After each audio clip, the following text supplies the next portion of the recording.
Good morning. Our daily reading for Wednesday, October 7th, comes from Leviticus chapter 25, verses 35 through 39. I give you the printed passage in the description box below, but we're talking about handling family difficulties.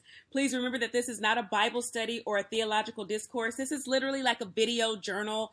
I am sharing with you my actual written reflection on today's daily reading, so it's very personal. I wrote, I am somebody's answer, and I help them to see God. Kindness towards brothers or others who are poor.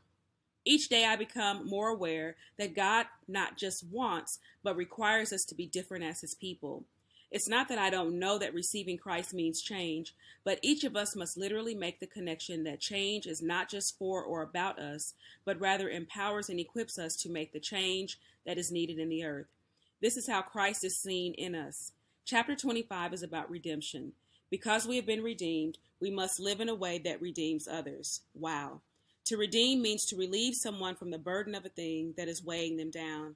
God's grace has done and continues to do this for me. I actually see that there are things that we are to do and not to do in this passage. God's word will command us to do as much as it will show us what we are restrained from doing. We are to help others, and we are restrained from being predatory. We are our brother's keeper, and I don't take help to simply mean money. Poverty is a reality, and in many ways, poverty is not easy, and almost no one chooses poverty.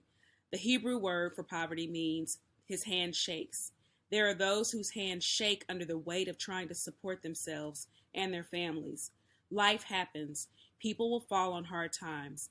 I have fallen on hard times. And I realize that a single situation can put any of us in the face of an unexpected hard time. Yes, God can and does meet our needs, but this does not always work in the scope of name it and claim it. I am blessed that I don't know real poverty, and this puts me in a mindset to show gratitude even when I don't have all that I want. God has given me all that I need. To that end, when we see those deeply without, our response should not be judgment, but rather spiritual and a heart response, prepared to help and hold up the shaking hand of our brother. This passage has cash flow issues, loans, interest-free loans, but the goal of it all is to build and empower others to be able to live, and not only to live, but motivated, even inside of difficulty, in a way that allows them to see God. I am so interested in what you got out of the passage, so please leave a comment down below. Have a super day, and I'll see you back for tomorrow's reading. Bye-bye.